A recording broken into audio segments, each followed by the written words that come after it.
Faith family, how we doing?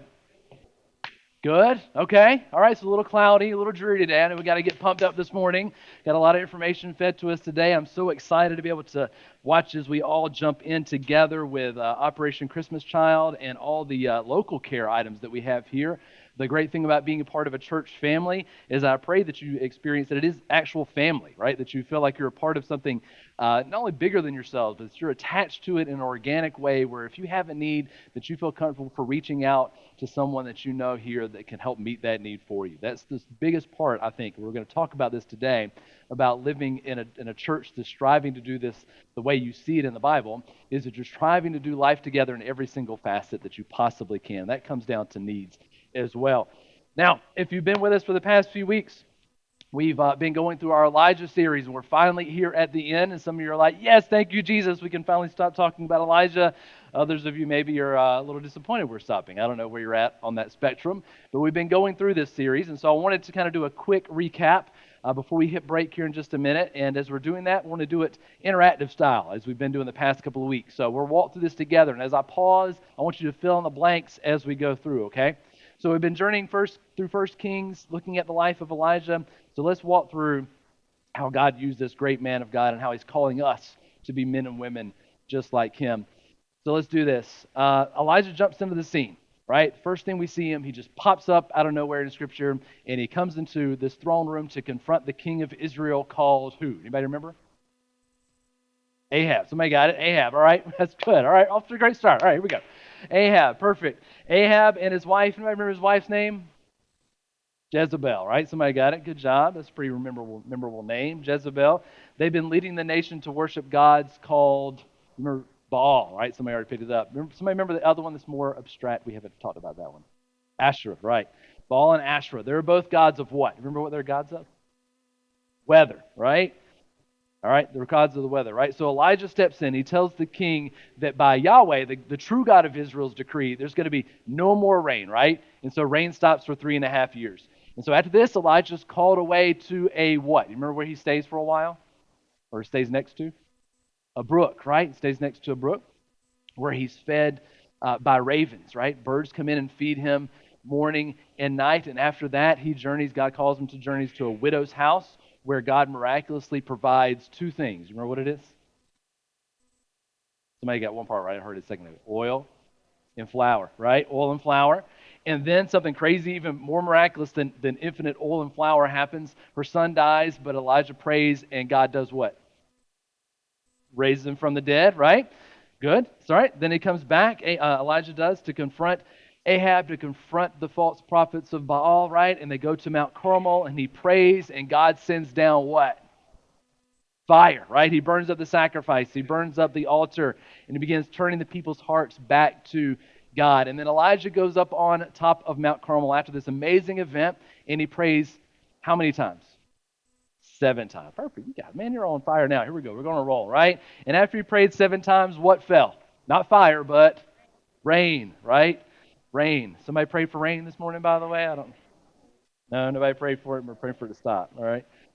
After all this happens, right, he runs back. He outruns Ahab to town, and he goes back to town, and he receives a death threat from Jezebel, which causes him to run away, right, to go as far south as he can possibly go out of the country to another mountain. Anybody remember what that mountain's called? It's got a couple of different names. Horeb and Sinai, right? Perfect. They're both the same place, right? And there he expects God to show up in this mighty way. But instead of the fire and the earthquake and the wind and all these crazy things, God does show up. But how does he show up? You remember from last week? A whisper, right? There was a stillness in the mountain that drew Elijah out to the top. So he goes out, and God says, hey, I've got something for you to do. You're not done yet, right? I've got a mission for you to go on, and you're going to go find, one piece of this is find your successor, to find the person that's going to take your place, right? And so we're going to find out. After a time of struggling, after a time of running away, of dealing with some depression, with anxiety, with all these things of failure, right? And he goes to the mountain, he encounters God again. God recommissions him to go get his successor, this next prophet. How does he deal with that? What can we learn from it this morning? We're going to find out. 1 Kings 19 and 2 Kings chapter 2, we're going to dive in together this morning. Before we do, we're going to take a quick break, as we're wont to do around here. We're going to catch up with one another. I encourage you to grab a cup of coffee. There's frappes, there's lattes, the machine's on. You can do whatever you want to in there, get some great stuff, and make sure you're getting together and talking together this morning with this question. Who is somebody who has helped you through a hard time, right? Who's someone in your life that helped you through a hard time? Just think about that. Talk about it with one another if you feel comfortable sharing that with one another. Somebody that's helped you through just any one single hard time in your life. We're going to take about a 5-minute break. Make sure you fellowship, grab some coffee, come back. We'll talk about it here in just about 5 minutes or so. All right? Let's do it.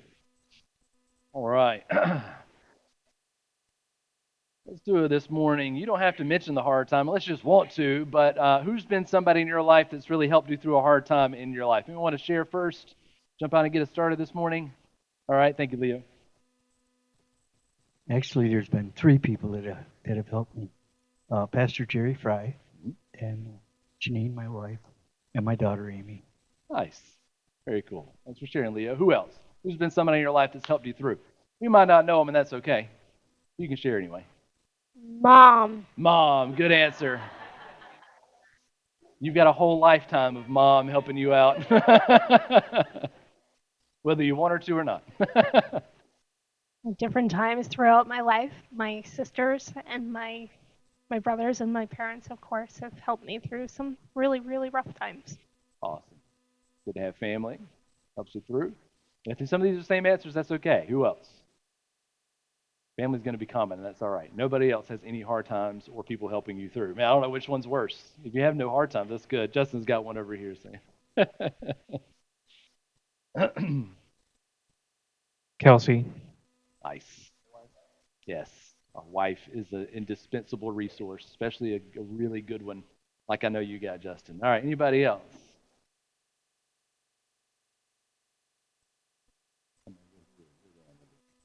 All the way over here? Oh, I couldn't even see him. Okay. I'd have to say my oldest son, Ricky. All right, oldest son, Ricky. Thank you, Rick. Appreciate that. Anybody else? Someone's helped you through a hard time in your life in particular? A faithful sister in Christ. Nice. Thank you. Awesome. Very cool. Those are our great answers. Anybody else got any before we keep on going today? Perfect. Awesome. Thank you, Sam. If you could pass that off to Dawn. Yeah, thank you. Awesome. Online, make sure you're sharing those as well. Again, even if you don't know them, this isn't just about us hearing who your person is, but it gets you thinking about who that person was in your life and maybe is now, because I think we do. I know we all have some hard times that we have to go through. How do we handle that? How do we process that? I was thinking about this question this week in my life. Some of the most challenging times in my life, as I reflected back, I think in an American culture in general, I think has to be high school. I think it's got to be like one of the worst times in your life. Some of the best and some of the worst times I think I've ever experienced, right? I think no other time has this crazy mix of these hormones fluctuating, of this peer pressure going on, of these weird cliquish social groupings where there's gossip and there's this intense love and hate that changes day by day. It's just a really crazy social experiment that high school really is. It's kind of really weird. But my experience, I think, was pretty common, which meant there were a lot hard times emotionally for me to get through. And thankfully, I had a couple of really good friends. Man, there were just 2 really, really good friends. We were like 3 amigos. We were just inseparable. We went to school together. We went to church together on Sundays. We hung out at each other's houses on the weekends. We even worked together at Dairy Queen for like a year and a half together. It was just, I was literally everything. I don't know why we had 3 cars. We should have just shared a car. We were so close together. Just about every aspect of life. About the only thing that kept us apart, because we were guys, was girls. That's about the only thing that kept us apart. And even then, what I really appreciated as I look back on that was the perspective that each of us gave to each other's relationships, right? Because sometimes when you're in your own relationship, and it can be a really bad one or not even necessarily abusive, but just like not a great situation, and you're just blind to it. You're like, oh, this is all right. This is how it's supposed to be. And my 2 friends were really great about pointing out and saying, man, she is not good for you. What are you doing, right? Where I couldn't even see it for myself. And I would do the same thing for them. It was just an incredible experience to have these guys in my life together. I wouldn't have made it through my high school years without those 2. And hey, Chris and Matthew were their names. If you're watching, I doubt you are. But if you're watching in Southern Georgia this morning, thank you so much for being my 2 best friends through those tough times. And I made it through because of you guys and Jesus. So thank you so much. I think we've all had someone, I hope we've all had someone to turn to, or someone who just shows up at the right time when life's hard, because I think we're wired deep down for that connection, right? We really are. We might not want others around sometimes. There's times in my life where I don't want anybody around, but we need people. We need others around. And what I love about what we strive here for at Faith are those deeper connections with people who actually care for one another beyond just a Sunday morning. That's what we're striving for. We strive for that because that's the model we see time and time again in Scripture, right? If you look through the New Testament and the Old, it's all about living life together, right? There's very, very rarely this time where we have this one singular individual that's called to do one single thing by himself. It's usually a group of people called together. And we see that modeled even in life of the early church, where God brings groups of people together, some who are struggling in parts of life, some who are doing okay, but all who are pulling together towards being remade in the image of Jesus. And not just as individuals, but as a people, like I said, right? Because we see time and time again, individual transformation happens in the context of community transformation. Meaning, if you truly want to see your life changed as a person and an individual, you have to be intimately, not just tangentially, just on the outside, just once a week, intimately connected to another group of people, to a community. Right? That's how this works. That's how God has wired us and wired the church to work. If you truly want to experience transformation, it happens in the context of community. Now, I'm not sure what your goal was this morning when you made your decision to come here through this dreary rain. If whatever drove you to finally wake up today, if you're like my kids and me, I'd rather have slept in. So if you're here today, I hope it was for a good reason. But my goal for coming here each Sunday, my goal here today is to be more like Jesus, to look more like Jesus. I want to love my enemies the way Jesus told us to. I want to be able to forgive people who've hurt me like he has forgiven me, right? I want to experience this deep, this life-altering, this life-fulfilling intimacy with this supernatural force that we call God like never before. That's the goal. That's the goal. I want to experience that in a way that is unique, that is deeper, that is more passionate, that is more fulfilling than ever before. And I pray, if for whatever reason you showed up here this morning, if it's just to get a good message and feel good and go back home, whatever you came here for, I pray what you experience is this deep, life-altering, life-fulfilling intimacy with God and with others this morning. That's my prayer for us as we go through this. And that requires being vulnerable. Being vulnerable to being hurt, yeah. And also being vulnerable to this deep-seated connection that makes us and encourages us and almost forces us in a way to walk through all of life together, through new birth, through intense emotional and physical pain, through even death together. That's what I pray we're here for today. So today, we're going to look at the last steps of Elijah's life.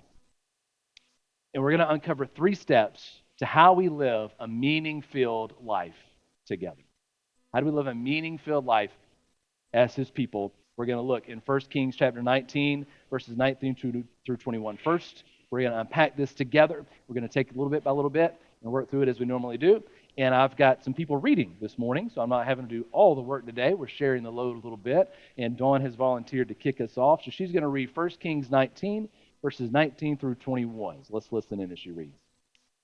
So he departed from there and found Elisha, the son of Shaphat, who was plowing with 12 yoke of oxen in front of him, and he was with him the 12th.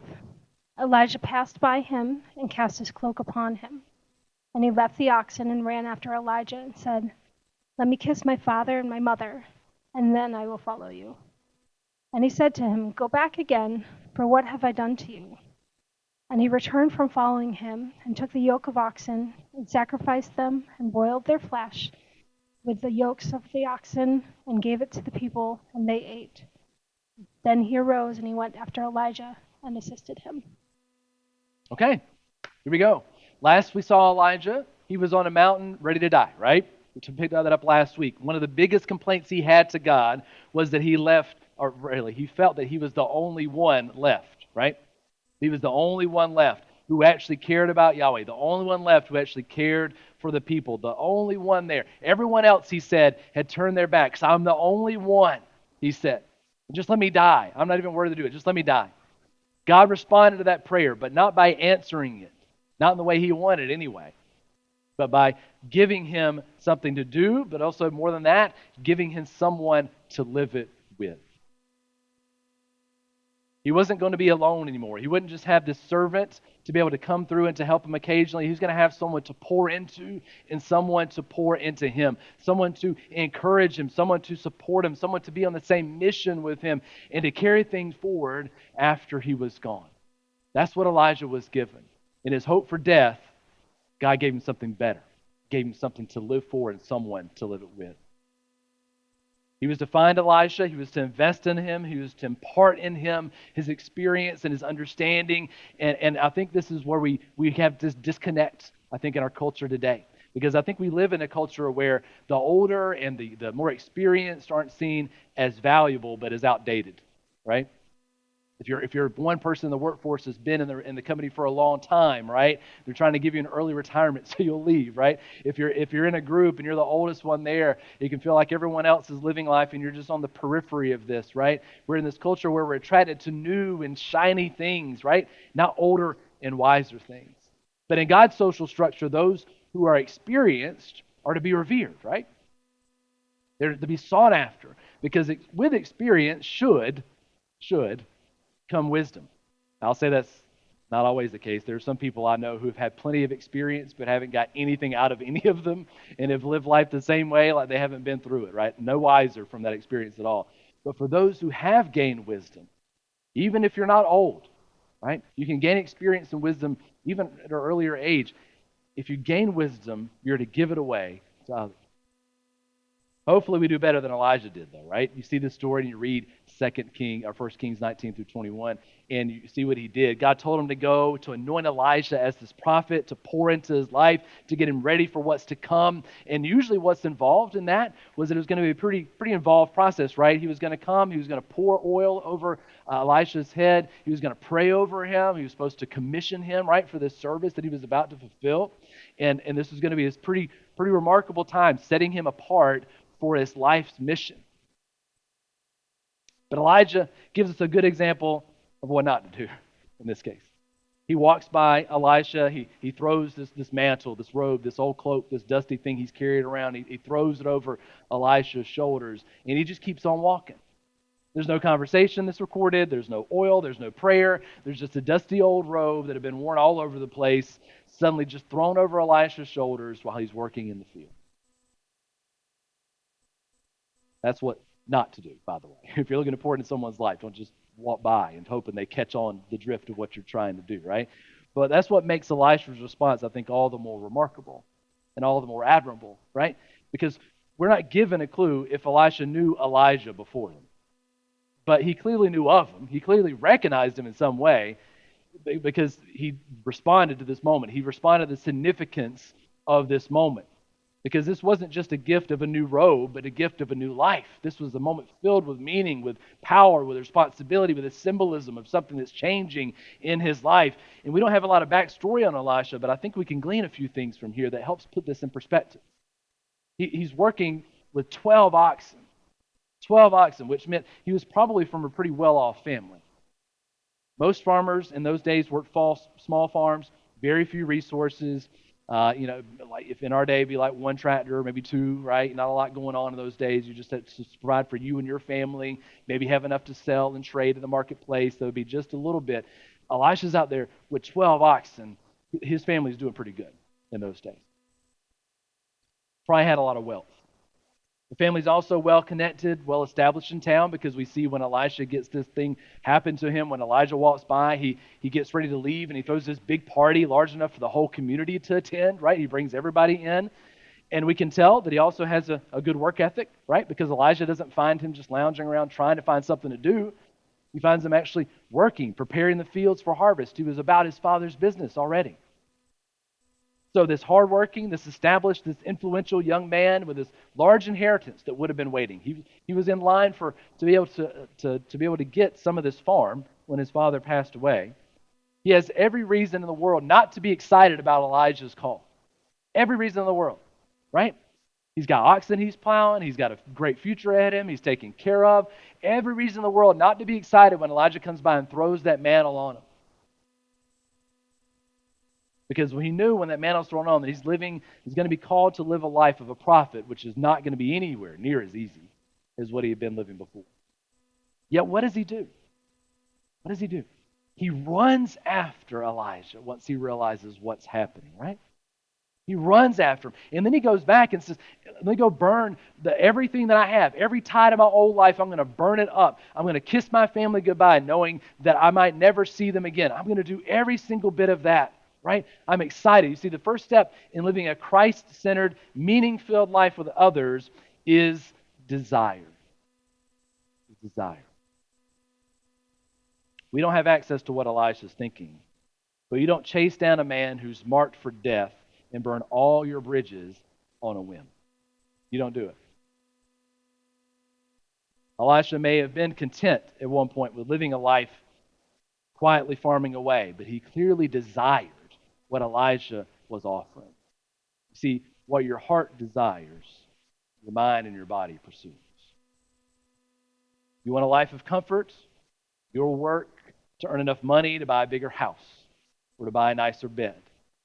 You want a life filled with family? You'll share meals with them. You'll go to all the birthdays. You'll visit them at every opportunity, right? You want to travel? You'll change jobs so that you can work remotely. You'll buy a van or an RV. You'll never stop moving. What you desire, you pursue. I had this experience in my life. After I got out of the Marine Corps, I was married. I only had one kid at the time. It's hard to believe just having one child, but I had one at one point, way back when. And I was looking at that time when I got out. Man, I said, I need to have some financial stability. And so I eventually got on. I searched and long and hard. And I've told that story before. And I got employed with the federal government managing helicopter and aircraft records, which is what I did in the Marine Corps. So I just did it for the federal government then. And I worked there for years, day in, day out. I made some pretty good money.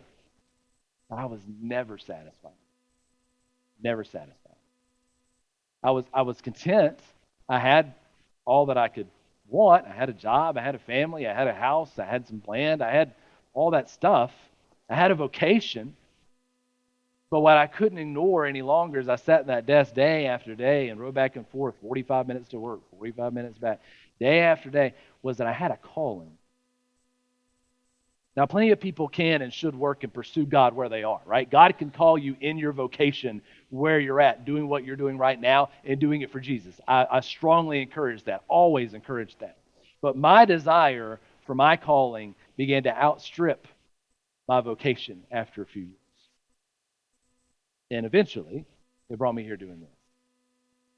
You see, if you want a meaning-filled life filled with others, you have to desire it more than you desire anything else. More than anything else. Because if you don't, you're going to live half-heartedly trying to please every part of you and not being satisfied at all. Step 1 is desire. Step 2, dedication.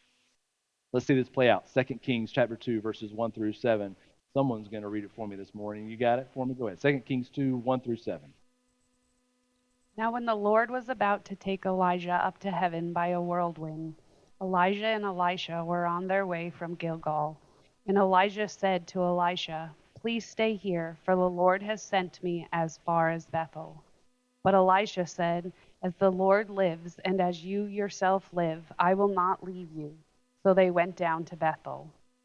And the sons of the prophets who were in Bethel came out to Elisha and said to him, "Do you know that today the Lord will take away your master from over you?" And he said, "Yes, I know it. Keep quiet." Elijah said to him, "Elisha, please stay here, for the Lord has sent me to Jericho." But he said, "As the Lord lives, and as you yourself live, I will not leave you." So they came to Jericho. The sons of the prophets who were at Jericho drew near to Elisha and said to him, "Do you know that today the Lord will take away your master from over you?"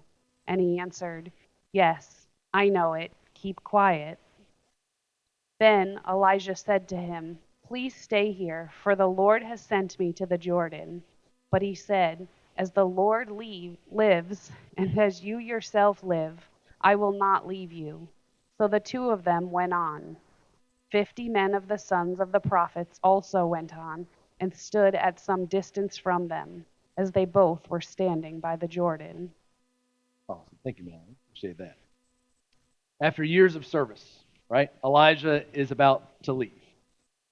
He didn't seem to know how his end would come. We don't get the context here. There's no indication that he did, but he knew that God was going to take him away somehow, some way, right? Last time he left his home country, because this is him, he's leaving out of Israel, he's going into Judah. The last time he left his home country, he did it out of fear, hoping to meet God. This time, he's going out of obedience, knowing he's going to meet God. Last time, he left his servant. He said, you stay here, and I'm going to run on another 40 days out into the wilderness. He shut out the one who would help him on the way. But this time, he tells Elijah, he says, will you stay? Will you stay back? He gives them an option. Now, in the time of Elijah's departure, the question will become, will Elisha stay faithful to what he's called to do? Or, since Elijah's leaving, right, is this an opportunity for him to turn back home? I'm sure he had those thoughts running through his mind, right? That maybe this is the moment. Elijah is now going somewhere. He's leaving. I don't quite understand what's going to happen, but he's going to be gone. I know it's going to happen. Maybe I need just to go back home. Maybe I need to turn back. Maybe this has been the journey. I'm supposed to just be with Elijah, but now he's leaving, so maybe it's time for me to check out. The situation is made worse because you have three groups of prophets. Over and over and over again, you have the sets of threes in this story, right? These three groups come up, and they're probably students in different towns, and they seem to know what's going on. They're given a word by God to be able to know what's going on, but they're not helping.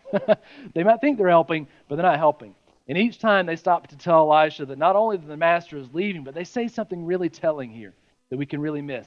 They say, the Lord will take away your master from over. It's not just that Elijah is leaving today. You know Elijah's going somewhere, right? Elijah's going to be gone. He's going to leave your life forever. No, Elijah's going to be taken from over you. See, Elijah has spent years at this point pouring into Elisha. He had been teaching and he'd been providing for him. He'd been caring for him. He's been this constant source of protection and covering over Elisha's life. When he confronts kings, Elisha's standing in the room, but the kings are after Elijah, not Elisha, right? So now with Elijah leaving, what's going to happen? And by telling Elisha this, the prophets, as they bring this up, they bring up all these doubts, all these insecurities. Will God continue to use Elijah like he used Elijah? Will God's work continue despite this great man of God not being around anymore? Can Elisha stand up to the heat, stand up to the pressure? Can he do what a prophet is called to do? Or will everything that has been built up to this point just completely fall apart? All these things, I'm sure, are running through Elisha's head. Elijah's being taken from over him. The covering's gone. Now what? I love Elisha's response. Every time the prophets would come up and say, hey, this is going on, he says, shh, keep quiet. I don't want to hear that right now, right? Pipe down, right? Here's the thing. If you desire to grow closer to God and to be used by him in greater ways, there'll be pessimists. There'll be enemies that are going to try to tear you down. I'm not saying these prophets were enemies. I think they were legitimately trying to do something good by warning him. There's going to be people in your life that try to sow these seeds of division in you. They're going to try to tear you down. And they may even seem to have your best interest at heart. And you're going to have to be able to block out the noise and not give in to the hopelessness that you'll get fed, and instead fill your heart and your mind with the promises of God. And you have to be, in those moments, dedicated to see it through, despite the pessimism, despite the doubt. Here's the thing I love about Elisha in this moment. 3 times he's asked to leave. 3 times he's warned, hey, your covering is being removed from over you. 3 times Elisha stays steadfast in the Lord. 3 times. Every time. Despite being asked by Elijah to stay behind, despite the words of the prophets, Elisha is dedicated to God and to his master Elijah. There's no turning back for him. There's no giving in to insecurities. There's no giving in to fear. There's no turning around. He's pushing through to see it through to the end. When you desire to grow deeper with God, when you connect yourself with others, like being here at Faith, you begin to open up and be vulnerable in ways that facilitate real growth That's the goal. You're going to have people in your life you're going to have that are going to be pessimists that are feeding these things in your life. You're going to have multiple opportunities to turn back. You're going to face some real challenges, and the easiest and the most acceptable thing will be for you to go back to who you were before, to where you were before, or even to turn the page to something new and unique and exciting, right? That's the easier thing to do. But being a Jesus follower, being committed to others in a local church isn't a flight of fancy. It's not a fad. It's not something you pick up when it's convenient for you or when you're hurting or when life's hard. But it's a life of dedication and a life of commitment that sticks through hard people in hard times and sees them through no matter what people say or how you feel about it. Will you be dedicated? Will you be stubbornly committed to Jesus? Will you love someone who's hard to love? Will you do it in a way that gives up your wants for their needs? Will you be dedicated like Elijah?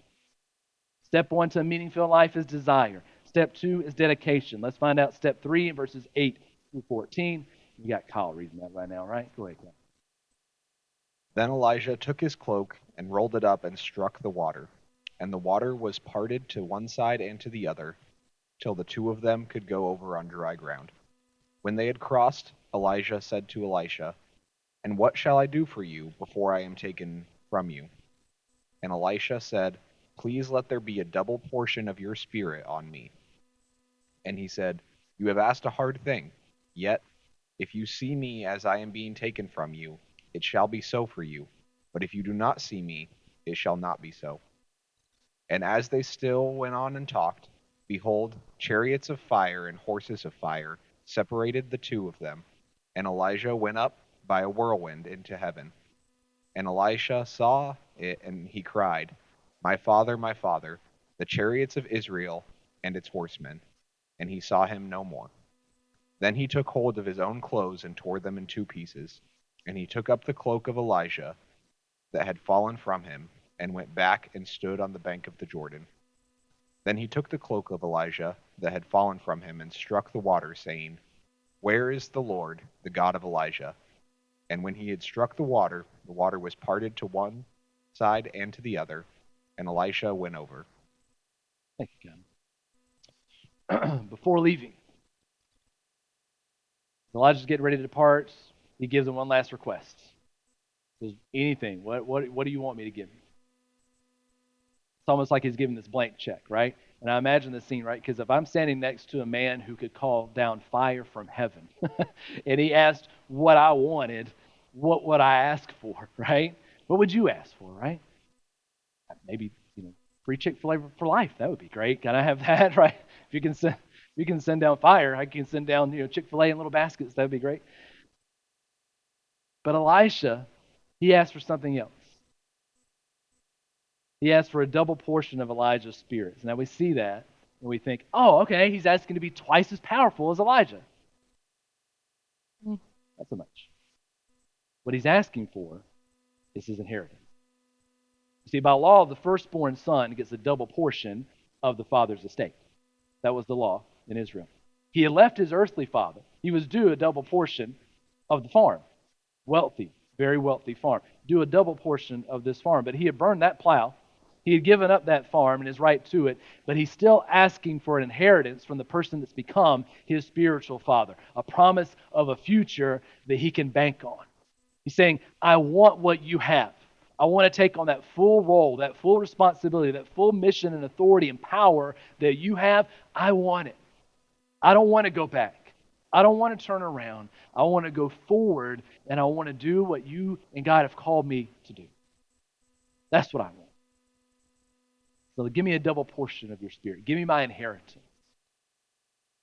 Now, Elijah can't give that. He can't give ruah. Ruah in Hebrew there means breath. It means spirit, right? It can mean Holy Spirit. In this case, he was talking about Elijah's. But Elijah can't give that because it's not his to give. His power is from God's Spirit, not his own. So it's interesting when he says this. He says, if you see me as I'm being taken, it shall be so. In other words, I can't give it to you. But if you see me being taken, perhaps God will do this And Elijah's certain. He says, God will do this. You watch me, God will give you your inheritance. So Elisha sticks close. He says they keep walking and they keep talking after that exchange, right? And they keep going. We don't know how long, but they keep going and walking and talking. And suddenly this great storm sweeps through and lifts Elijah straight off the ground, right? And these chariots of fire and horses sweep in between the two of them, right? And when Elijah was here, right, I can imagine this moment because what happened? You remember last week, Elijah was on Mount Horeb and there was earthquakes, there was fire, there was wind, there was all these great storms blowing through. And did Elijah go out on top of the mountain when God told him to? Might not remember that. He didn't. Elijah hid in the cave. God told him to go out on the mountain. Elijah hid in the cave as all these things passed by. He only came out when he wasn't sure what was going on. Then God spoke to him. He wanted an encounter with God, but on his terms at that moment. Elisha, though, he doesn't just desire to be the man of God that he's called to be. He isn't just dedicated to seeing it through, but he is determined to grab hold of what God had for him no matter what. Step 3, if you want a meaning-filled life filled with others and a deep interconnection with God, is determination. Now imagine, put yourself in this situation. Imagine this situation. You're walking and talking, you're a promised man. If you see me being taken up, if you see me gone, you'll get what you're desiring. You're walking along and saying, I wonder what's going to happen, right? How's this going to happen? Maybe he's just going to disappear. Maybe who knows what's going to happen, right? And all of a sudden, this storm comes through big enough, strong enough to pick a grown man up off the ground. I think I'd be bailing, right? I wouldn't be standing there like, oh man, whoa, right? And that's like storm chaser stuff, right? That's people out in Oklahoma hanging onto their cars as tornadoes are blowing past, right? I wouldn't be doing that. If the storm powerful enough to lift a man off the ground sweeps through, I'm hitting the deck. I'm done, right? I'm on the ground with my head covered. Matter of fact, I was thinking through this. We had I'd forgotten about this. We had tornado drills in the South in school. Anybody ever experienced tornado drills in schools? Okay. Thank you, Justin. That's right. All right. Here, let me briefly explain this to you. In the South, I don't know if they still do it, but when I grew up in schools, you had tornado drills. There would be random alarms, like a fire drill, but for tornadoes. Random alarms that would go off in the schools during the day. And when that alarm would sound, you'd have to come out of your classroom. They try to get you in an orderly line, right? You file out into the hallway because the schools, at least in Georgia, were built as concrete block structures. All the windows were on the outside. The hallways were on the inside with no windows, right? So if a tornado's coming through, get away from the window is the thing to do, right? So they would get away from the windows, get into the hallways, and then when you got into the hallways, you'd have to get down. I'm not going to do it this morning because they'd be out of camera view. Everybody could see me. It's on the camera. You'd have to get down. Fine. I'm guilt tripped by my wife into doing this. You'd have to get down on your hands and knees, and you'd have to turtle up, right? So you'd have to get down here, and against the concrete, you have to put your face against the concrete block wall. Thank you, Josh. Against the concrete block wall, you have to bend down like this, and you have to do this. This is what you have to do. As soon as that drill happens, get out and do this. And you do this for, it felt like an eternity. It was probably like 30 seconds, but it felt like you were down there forever, a lifetime, right? You were down there, you're putting your face on the ground, you're covering up for this tornado, because if a tornado comes through, you can't be lifted off the ground when you're doing that. You can't be lifted off the ground. It's ridiculous, but you're trying to get as low as you possibly can, right? I guess that's the motto for that. I don't know. I didn't make up the rule. I'm just saying that's how it worked out. So I'm imagining this scene in this story when Elijah's being tornadoed up off the ground, right? This great storm sweeps through. In my mind, my southern childhood is going like, hit the deck, cover up, right? So you don't get taken up with them. But Elisha, what's Elijah do? Elisha's stubborn. He's determined to get his inheritance. And not in a prideful way. He's not like, oh man, I'm going to get what's mine, right? I got to get what's mine. No, he's determined, but not in a greedy sort of way, but because he knows that his whole life has been building towards this moment. He doesn't want to miss out because of one moment of failure. See, if you want a meaning-filled life with others and with God, you have to desire it.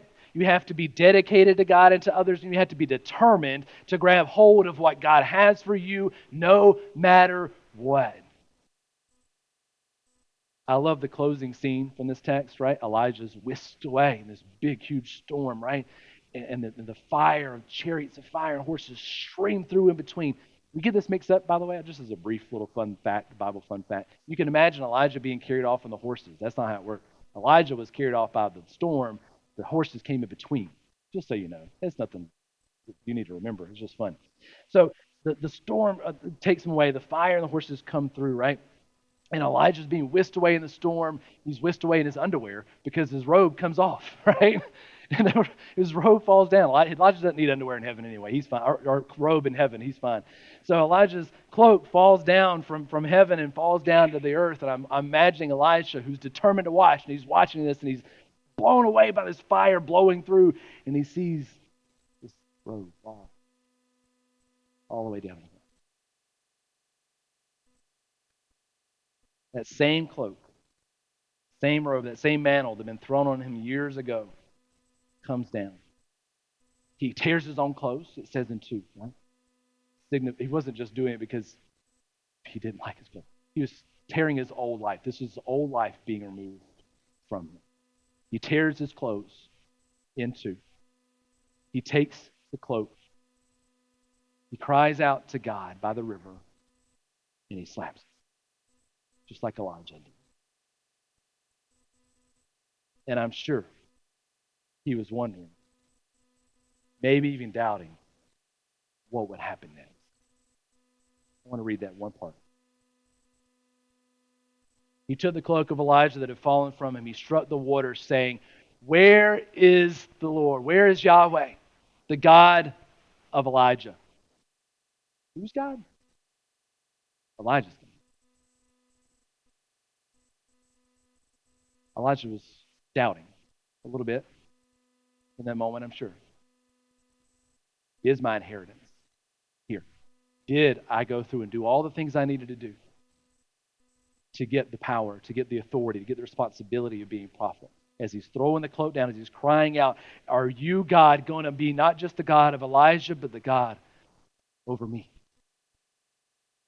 Is your power going to flow through me just like it did Elijah? I'm sure all those things are feeling, all those words of the prophets that were given to him days leading up to this moment, still ringing through his head. All the coverings going off from over you. What's going to happen now? All these doubts, all these insecurities coming up. Maybe he won't receive the inheritance he's asked for. Maybe all this life up to this moment has been in vain. Maybe he burned the plows and he shouldn't have.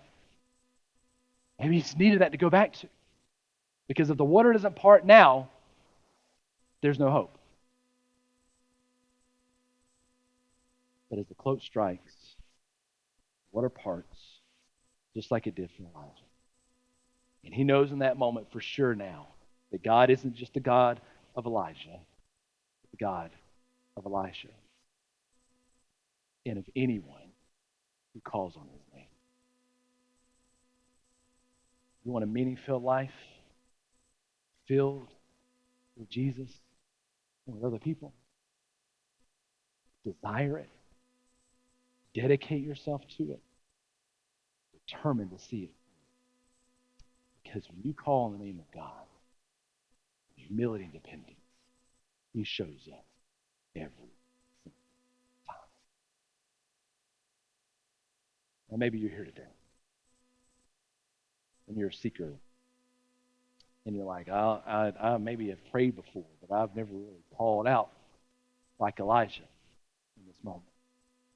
I've never cried out and say, man, today, if you don't show up in my life, God, my life's over. We talked about hard times earlier.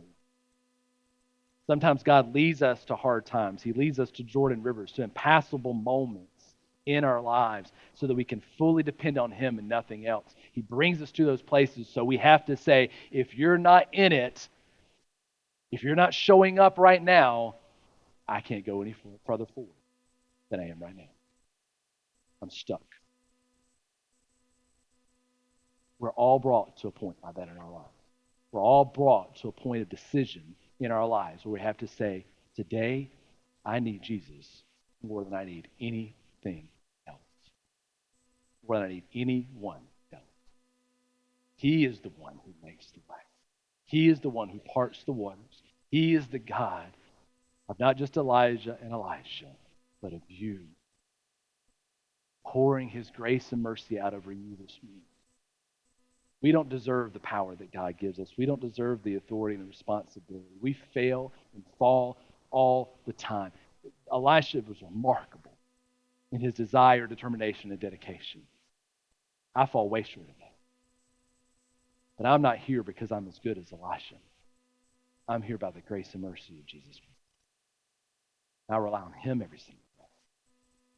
If you want to live a meaning-filled life connected with him and connected with others in a way that you never experienced before, you have to go to him. I can't do it without you. So this morning, if you're ready to do that, we have a prayer we're going to pray together in just a few minutes. For believers, here's our charge today. Who is God calling you first to be poured into by? Here's the thing. If you don't have someone in your life who's pouring more of Jesus and God into you than what you're pouring out, you're going to be at a deficit. It's not because God's short. It's because God's designed it for us to pour into one another. So the question becomes, who are you allowing? Because it has to be an allowance. You have to be able to submit to one another, as it says in the New Testament. Who are you allowing to pour into you? Elisha had Elijah to pour into him. The disciples, especially three, Peter, James, and John, they had Jesus pouring into their lives. How can you open up and make space in your life for one other person, or for a small group maybe, or just someone to be dedicated to your life so that you can be a better father or mother, a husband and a wife, a son and daughter, or just a better person to look more like Jesus every day? I pray that you desire that in your life, that you desire to have someone pouring in to you, that you're not content with just standing still, but that you're pursuing these life-changing relationships where somebody just wants to just pour as much as they can into you. If you don't have that person, find somebody. God has somebody. Find a small group here at church. Find someone who wants to pour into you. Second, for those of you with experience, and I don't just mean age, because Jesus was only 30 years old, ask God to make it clear in your life who you are to pour into. You got something to offer that's more valuable than money.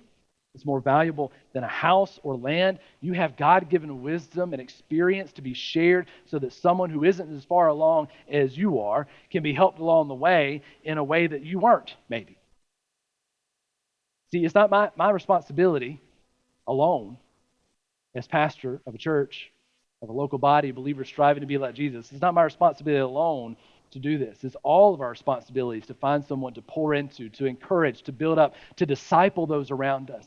So who are you allowed to pour into you, and who are you pouring into? Let's pray about that this morning.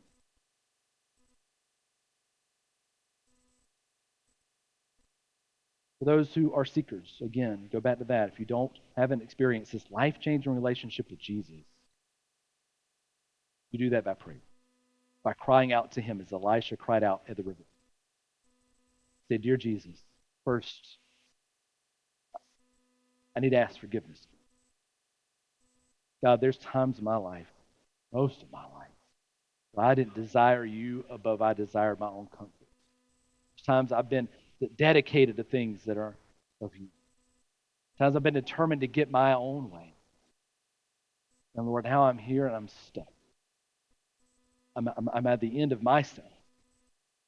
And I'm asking you, one, for forgiveness for those times where I've turned my back on you.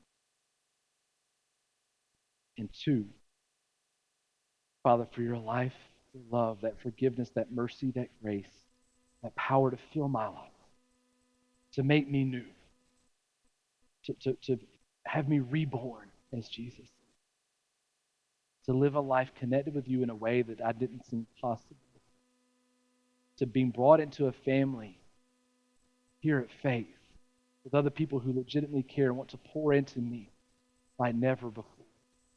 God, bring me to you. Bring me here. Connect me deeply, more intimately than I ever have before. Let me experience you in your Jesus.